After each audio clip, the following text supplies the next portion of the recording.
वामादिमध्यशेष सर्वभाषकम् भावषट्कहीनरूपनित्यसत्तमध्ययम्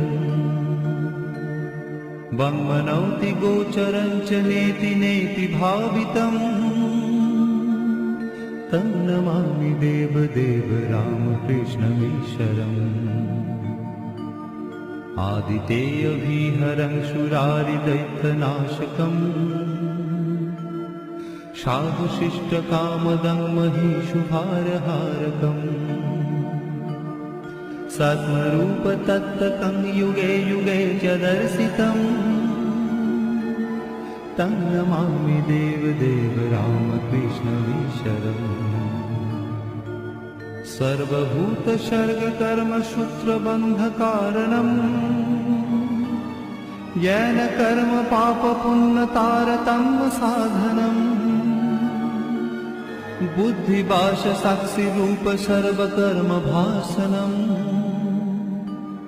तं नमामि देवदेव रामकृष्णमीश्वरम्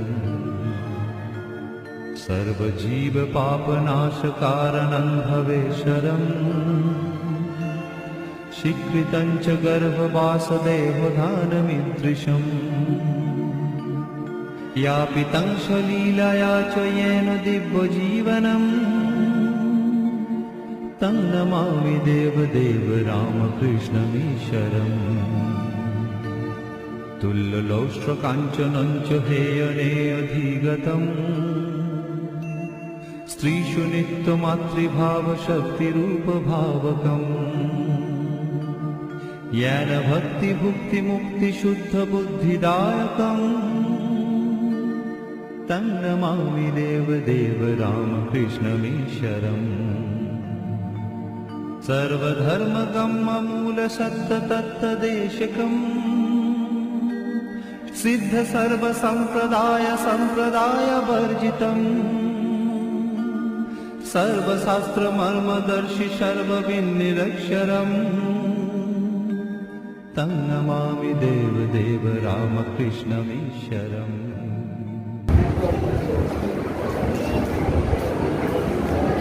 भगवान के भक्तिपूर्ण प्रणाम जानाई आजकेर এই এক বিশেষ অনুষ্ঠান বিশেষ দিন নকুন্ডা কাত্যায়নী উচ্চ বিদ্যালয়ের শতবর্ষ উদযাপন ও পুনরাম উৎসব 3 দিন ব্যাপী যে উৎসব হবে সেই উৎসবের শুভ সূচনা হয়ে গেল কিন্তু আমরা এই অনুষ্ঠানের অনেক কিছুই আমরা এদিক ওদিক করছি তার কারণ আমি আমাদের রামকৃষ্ণ মঠ ও রামকৃষ্ণ মিশন কামারপুকুরে একটি অনুষ্ঠান আছে যুব সম্মেলন বিভিন্ন জায়গা থেকে যুবক যুবতীরা আসবে সেখানে তো সেখানে আমাকে চলে যেতে হবে তো যাই হোক না কেন আমাদের অনুষ্ঠান একটু এদিক ওদিক করতে হয়েছে সেই জন্য আমার ভাষণটা আগে নিয়ে চলে আসা হয়েছে আজকের এই অনুষ্ঠানের এই সভার যিনি সভাপতি তাকে আমি আন্তরিকভাবে শ্রদ্ধা শুভেচ্ছা নমস্কার জানাই এই স্কুলের প্রধান শিক্ষক মহাশয় তাকে আমার শ্রদ্ধা জানাই আন্তরিকভাবে তিনি আমাকে এত বড় একটা সুযোগ করে দিয়েছেন যে এত বড় একটা অনুষ্ঠানের শতবর্ষ উদযাপন হচ্ছে সেই অনুষ্ঠানের উদযাপনের আমি উদ্বোধক এই প্রদীপ প্রজ্বলনের মাধ্যমে যে উদ্বোধন হয়েছে সেই সুযোগ আমি পেয়েছি তাকে আমি আন্তরিকভাবে শ্রদ্ধা আমার শুভেচ্ছা এবং নমস্কার জানাই এখানে উপস্থিত আছেন আমাদের প্রিয় মানস মজুমদার মহাশয় এবং অন্যান্য গুণী ব্যক্তিরা এখানে মঞ্চে উপস্থিত আছেন এই নকুন্ডা আশ্রমের একজন মহারাজ আছেন তাকে আমার স্নেহ প্রীতি ভালোবাসা জানাই প্রধান শিক্ষক মহাশয় বিভিন্ন স্কুল থেকে তারা এসেছেন, যেমন এই আরামবাগ হাই স্কুল থেকে এসেছেন এবং অন্যান্য বিভিন্ন জায়গার বিভিন্ন স্কুলের প্রধান শিক্ষক মহাশয় তারা এসেছেন। তাদের প্রত্যেককে আমি আন্তরিকভাবে শ্রদ্ধা, শুভেচ্ছা, নমস্কার জানাই। এই স্কুলের যারা শিক্ষক মণ্ডলী তাদেরকে আমি আন্তরিকভাবে আমার শ্রদ্ধা জানাই। যারা শিক্ষাকর্মী বৃন্দ, যারা অভিভাবক, অভিভাবিকা বৃন্দ, তাদের সবাইকে আমার অন্তরের শ্রদ্ধা এবং নমস্কার জানাই।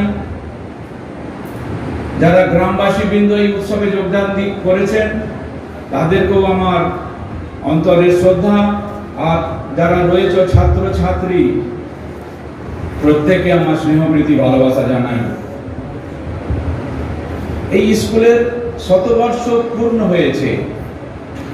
এই 100 বছরেতে কত শত বড় বড় ব্যক্তিরা এখান থেকে গেছেন, সারা পৃথিবীতে তারা ছড়িয়ে রয়েছেন, দূর দূরান্তে তারা রয়েছে। তাদের সবাইকে আমার আন্তরিকভাবে শ্রদ্ধা, শুভেচ্ছা, নমস্কার ও ভালোবাসা জানাই। এইরকম তোমরাও প্রত্যেকটি যেন একটি পুষ্পের মতো ফুটে রয়েছে তোমরা এখানে। তোমরা বিকশিত হবে, বিকাশ প্রাপ্ত হবে, সেটাই হচ্ছে শিক্ষার মূল মন্ত্র। তোমরা মানুষ হবে। শ্রীরামকৃষ্ণ, স্বামী বিবেকানন্দ, মা সারদা দেবী, তাঁদের বাণী এবং আদর্শ নিয়ে আমরা রামকৃষ্ণ মঠ ও রামকৃষ্ণ মিশনের যারা ভাব অনুরাগী, সন্ন্যাসী, ব্রহ্মচারী, ভক্ত এবং ভাব অনুরাগী যারা, তারা আমরা চলি। আমরা মানি, সর্বধর্মকে মানি। আমরা খ্রিস্টান ধর্ম মানি, আমরা ইসলাম ধর্ম মানি, আমরা হিন্দু ধর্ম মানি, আমরা বৌদ্ধ ধর্ম মানি, আমরা পৃথিবীর সারা যত ধর্ম রয়েছে, সারা বিশ্বের সমস্ত ধর্মকে আমরা মানি। সেই জন্যে আমাদের মধ্যে কোনো গোঁড়ামি নেই। আমরা যেখানে যা ভালো পাই তা আমরা গ্রহণ করি। সেইটাই স্বামী বিবেকানন্দের মত। তোমরা ভালো হও, বড় হও, তোমরা মানুষ হও। শ্রীরামকৃষ্ণদেব বলতেন আমাদের সব কিছুর মূল হচ্ছে মানুষ হতে হবে আমাদের।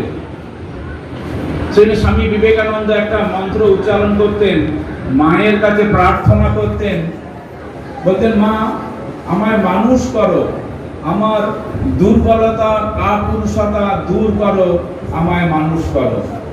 স্বামী বিবেকানন্দ, শ্রীরামকৃষ্ণ, মা সারদা দেবী এবং অন্যান্য ধর্ম মতকে যদি আমরা একত্রিত করি, সবাই কিন্তু তারা শান্তি চান আর তারা মানুষ হতে সবাই বলেছেন। স্বামী বিবেকানন্দ বলছেন, বি অ্যান্ড মেক। তুমি নিজে তৈরি হও আর অপরকে তৈরি করো। স্বামী বিবেকানন্দের মধ্যে কোনো নেগেটিভ কখনো ছিল না, সমস্ত কিছু পজিটিভ আইডিয়া। বলতেন, দেখো কোনো কিছু পারবো না এরকম হতে পারে না। আমরা যদি বিশ্বাস করি আমরা সমস্ত কিছু করতে পারবো। তিনি আত্মশ্রদ্ধার কথা বলতেন। একটা শ্রদ্ধা, এই শ্রদ্ধা শব্দটা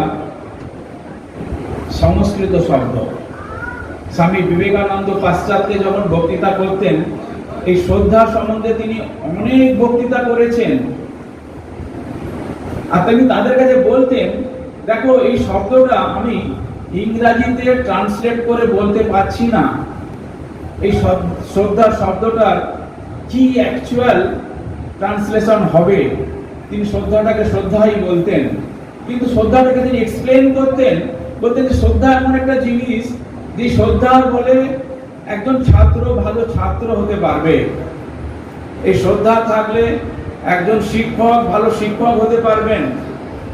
একজন বিজনেসম্যান, এই শ্রদ্ধার দ্বারা তিনি বড় বিজনেসম্যান হতে পারবেন। এই শ্রদ্ধা থাকলে একজন চাষি, তিনি ভালো কৃষক, তিনি চাষি হতে পারবেন। এই শ্রদ্ধা থাকলে পৃথিবীতে এমন কোনো জিনিস নেই যে তিনি জয় করতে পারবেন না। একজন যোদ্ধা, তিনি একজন ভালো বীর যোদ্ধা হতে পারবেন, তার মধ্যে যদি শ্রদ্ধা থাকে।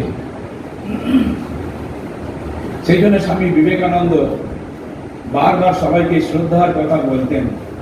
সেই জন্য এই শ্রদ্ধা, আর একটা কথা বলতেন যে আত্মশ্রদ্ধা, নিজের প্রতি বিশ্বাস। আমরা মনে করি অনেক সময় আমরা হতাশ হয়ে যাই। স্বামী বিবেকানন্দের কথা যদি পাঠ করো তোমরা, আমাদের এখন সারা ভারতবর্ষের স্বাধীনতার ৭৫ বছর, আমাদের ভারতবর্ষের স্বাধীনতার ৭৫ বছর এটা চলছে। সেই জন্য ভারত সরকার,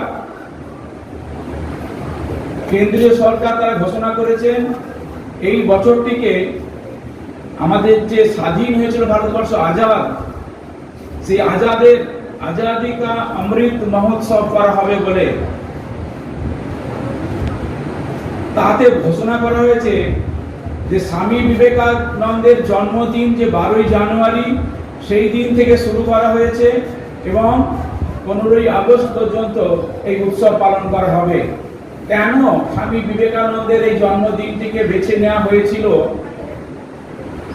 স্বাধীনতা দিবসের ৭৫ বছর পূর্তিকে সম্মান জানানোর জন্য না, ভারতবর্ষে যারা স্বাধীনতা সংগ্রামী ছিলেন, নেতাজি সুভাষচন্দ্র বোস থেকে আরম্ভ করে প্রত্যেকেই, এমন কেউ নেই যে স্বামী বিবেকানন্দকে তিনি পড়েননি আর পড়ে উৎসাহিত হননি। সেই জন্য তারা যদি উৎসাহিত হয়ে থাকেন, স্বামী বিবেকানন্দের কথা, স্বামী বিবেকানন্দের বাণী এবং রচনা প্রত্যেকটি বিপ্লবীকে উৎসাহিত করেছিলেন, ছাত্র সমাজকে উৎসাহিত করছে, সারা প্রত্যেকটি মানুষকে সমাজের উৎসাহিত করছে এবং করবে। সেই জন্য স্বামী বিবেকানন্দের কথা আজকের দিনে খুবই প্রয়োজন আছে, তার প্রাসঙ্গিকতা রয়েছে। সেই জন্য তোমাদের ছাত্রদেরকে বলি, তোমরা স্বামী বিবেকানন্দের কথা একটু যদি পড়ো, আমি অবশ্যই করে বলছি তোমরা জীবনে সফলতা অর্জন করবে। যে আত্মবিশ্বাসের কথা বলছেন আগেকার দিনে ধর্মে বলা হতো, যারা ধর্মে বিশ্বাস করে না তাদেরকে কি বলে? নাস্তিক, তাই তো? যারা ধর্মে বিশ্বাস করে না তাদেরকে কি বলে? নাস্তিক। যে কোনো ধর্ম, মুসলিম ধর্ম হোক, খ্রিস্টান ধর্ম হোক, বৌদ্ধ ধর্ম হোক, হিন্দু ধর্ম হোক, যারা বলা হতো যারা ধর্মে বিশ্বাস করে না তাদেরকে বলা হয় নাস্তিক। স্বামী বিবেকানন্দ বলছেন, আমি বলছি যারা নিজেকে বিশ্বাস করে না তারা হচ্ছে নাস্তিক। সেজন্য তোমরা বিশ্বাস করো নিজেকে, তোমরা নাস্তিক হয়েও না। স্বামী বিবেকানন্দ বলছেন ধর্ম করতে গিয়ে মানে কি? ধর্ম মানে মন্দিরে বা মসজিদে বা গির্জায়, বলছেন সেখানে নয়, সেখানে তো যেতে হবে পরে, সেটা তো সবচেয়ে বড় কথা, কিন্তু তার আগে নিজেকে তৈরি করতে হবে, আমাদের মানুষ হতে হবে, আমাদের শক্তি সঞ্চয় করতে। বলছেন ফুটবল খেলো। স্বামী বিবেকানন্দ বলছেন গীতা পাঠ করা অপেক্ষা তোমরা ফুটবল খেলো।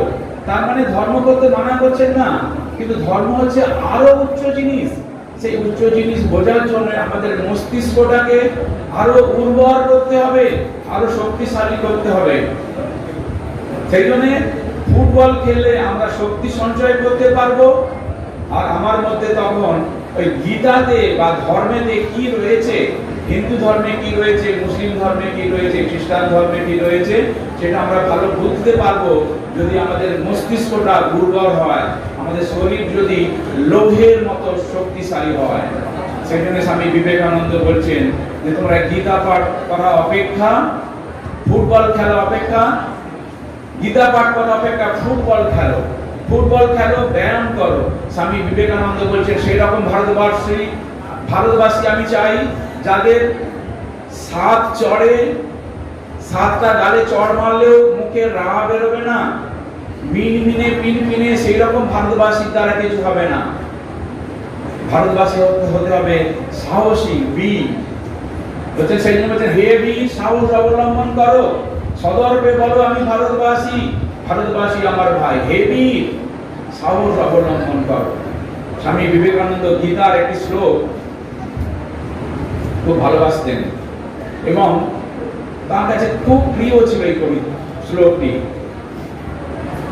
গীতার 2য় অধ্যায় ত্রৈবং মাসমবম পার্থ, সেখানে বলা হচ্ছে ক্লীবতা। ওই যখন অর্জুন যখন যুদ্ধ করছিলেন, যুদ্ধ করতে করতে আমি বলেছিলেন না আমার এই পাণ্ডব বা কৌরব তারা তো আমার ভাই, তাদেরকে আমরা হত্যা করব না আমি, সেই জন্য তিনি যুদ্ধ করবেন না বলেছিলেন। তখন অর্জুন তার ভগবান শ্রীকৃষ্ণ তাকে বলছেন তুমি ক্লীবতা প্রাপ্ত হয়েও না, ক্লৈবং মাসমবম পার্থ, সেখানে তুমি সাহস অবলম্বন করো, যুদ্ধ করো। একটা জিনিস স্বামী বিবেকানন্দ ঘৃণা করতেন, যদি কাপুরুষ কেউ হয়, বলছে আমাদের জীবনের সমস্ত দুঃখের কারণ হচ্ছে আমরা ভীরু কাপুরুষ। বলছেন ভীরু কাপুরুষ তাদের দ্বারা কিছু হবে না, যারা ভীরু কাপুরুষ তাদের দ্বারা কোনো কিছু হবে না। এই জাগতিক ব্যাপারে কিছু তো হবেই না, আর আধ্যাত্মিক জগতে তো কোনো প্রশ্নই নেই। তো সেই জন্য বলা হচ্ছে জীবনে বেঁচে থাকতে হলে তুমি সাহস অবলম্বন করো, কাপুরুষ হয়েও না, আর হতাশ হয়েও না। তোমার জীবনে অনেক বিফলতা আসতে পারে। স্বামী বিবেকানন্দ বলছেন তোমার জীবনে হাজার বার যদি বিফলতা আসে, তুমি একবার চেষ্টা করো, আরো একবার চেষ্টা করো, তুমি অবশ্যই কৃতকার্য হবে।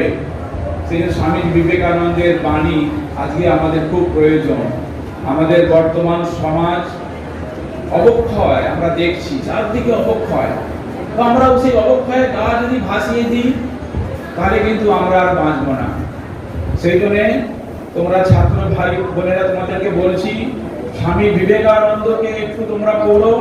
আমি তোমাদের বলছি অবশ্যই তোমরা জীবনে কৃতকার্য হবে।